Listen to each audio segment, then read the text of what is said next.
Yesterday, I made a video and I said the reforms Nigeria actually need. And I said the type of reform that we need, just two: the electoral reform and the judiciary reform. Those two things. I think it is the lack of these basic reforms that have, accentuated the corruption in Nigeria. The moment we have a well-established, non-biased judiciary and a truly free and fair INEC or electoral umpire, that will by far solve the corruption problems in Nigeria. Because as it is now, in the face of it, it's like almost anything goes. Almost anything goes.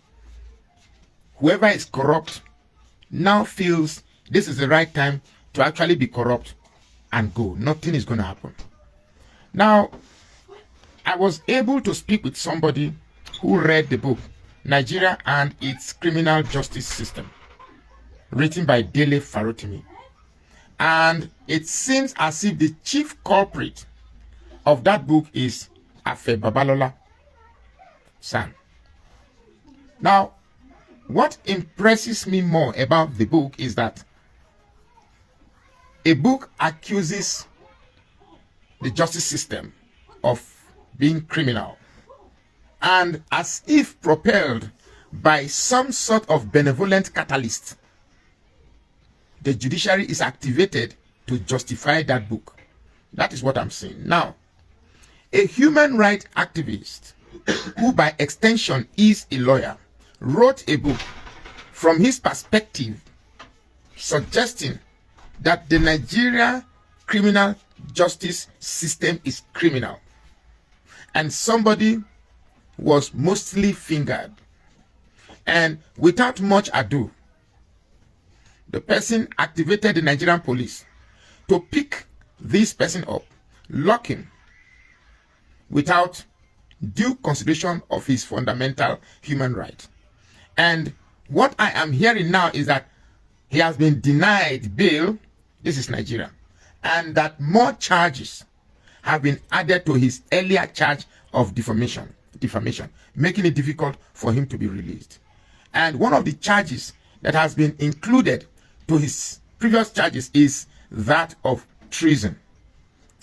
And not only that, even though the case has not been heard, the judge has directed the law enforcement agency or people related or concerned to go about confiscating any book.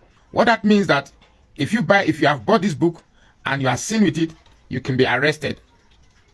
And has asked all bookshops and online vendors to stop selling the book.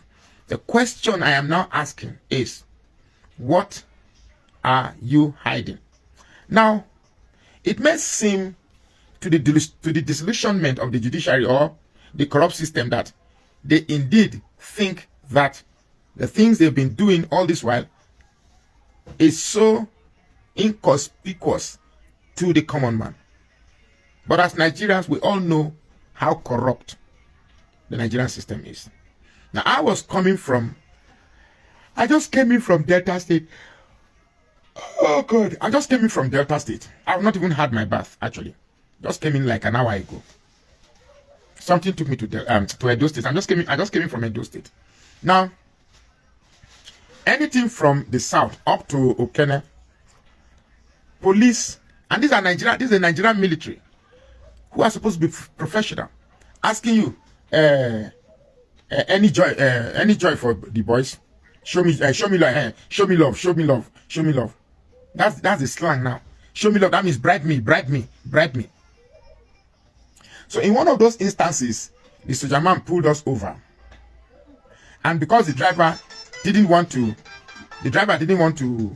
give something, he asked us to park, that we should bring the load down, knowing that the whole process of bringing down the luggage and packing the luggage is going to be strenuous, and nobody in a transit will want to go through those strenuous exercises, and therefore the only option is to pay, and this time you pay more. So I gave a wry smile and grinned and shook my head in dismay, disapproving what I saw. The military man probably caught my chagrin and decided that, Oga, at the hello, I snubbed him. So, Oga, I'm hailing you. Any problems, sir? I said, no, continue with what you are doing. Then he said we should leave. The corruption has eaten deep. And trust me, when we say corruption has eaten deep, I'm not saying it excludes those pointing the corruption, including me and you. One way or the other, we are all corrupt. Very, very, very, very corrupt. Now, I heard the man who wrote the book, who was telling me about the book, that if I read that book, Dele Farotimi did a thorough job. That if I read that book, if somebody slaps me, I will not take anybody to the court. That the justice system in Nigeria really, really need to be revamped, to be overhauled. And I'm like, okay, so where does this go from here? When we have a corrupt man sitting as president, deputized by a corrupt person, has employees as corrupt, operating a corrupt document you refer to as dictionary in a corrupt environment, tell me how nothing will be done with a corrupt intent. It's not possible. It's not possible. So when we have judiciary whose primary responsibility is to protect the interest of the common man, when the judiciary should be the last hope of the common man to redress, but we have a judiciary that will give different rulings for the same legal scenarios, different rulings for the same for the same legal scenarios. If you ask me, now who I go ask? So I don't think Dele Farotimi will be leaving prison very soon. But the beauty of this is that the characters involved are from the Southwest. Now, hold it right there. Before you start thinking, hey, here goes this man with his tribal thing again. No. That's not what I'm going. That's not where I'm going. But then imagine that this Dele Farotimi were to be an Igbo man. Oh, no. Dele Farotimi is a Yoruba man. And then one barrister Chinedu Okafor Sam is now the one that is being hammered. And using his power, he picked Dele Farotimi and locked him. And we now know that is one barrister Chinedu something. You know the atmosphere will not be this quiet. You know that the atmosphere will not be this quiet. So, if we have a judiciary that can be swayed or reconfigured by the mere implication of tribal proclivity, then the professionalism we should have expected from the legal profession is not there and will not be there. You see, I say these things. Sometimes I ask myself, do my listeners truly understand the fears from where I'm coming from? Do they? Because the worst of the most ridiculous issues in Nigeria has yet to surface. We've not seen the ridiculous yet. What we are seeing is bad.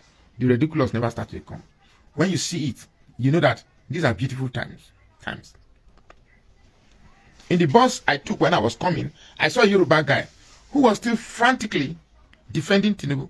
And I told him, look, hey, I don't care if you actually believe blue, if you actually believed Tinubu is doing right. I don't care. It's your belief. But do you know where you find the reality? When you go to the market, when you climb a motorbike, when you enter a bus, when you go to the bar. That is when the reality will speak to you. Well, I'm not going to say much, but Dele Farotimi has stirred the hornet's nest. We are going to see how they will be able to buy all the copies from Nigerians who have ordered it from Amazon. And I'm going to see what type of power do they have to go outside the shores of Nigeria to meet Elon Musk or Sugarback to alter the algorithm that makes Dele Farotimi's book available in Nigeria and elsewhere in Africa. It's just a pity, big pity, that God has given us a country, a beautiful country, fertile lands, cash crops, beautiful brains that can start inventing, leading to actual export that will lead to strengthening the naira. Unfortunately, our politicians have discovered that these brilliant people, these artisan people, these gifted people cannot discover their true potentials if we give them something to be busying themselves about. And that's religion, and that's tribalism. During Buhari and Jonathan, it seemed as if Jonathan sees Buhari, he will kill him, he will unalive him. I can tell you today that now that if Jonathan lives where he is, visits Buhari, they will roll the carpet and welcome him. Same thing if the other way is available. So I want to dearly speak to the people of the South. Politics is a game of number. I believe even the primary schools, they know that. It is a game of number and will continuously be a game of number.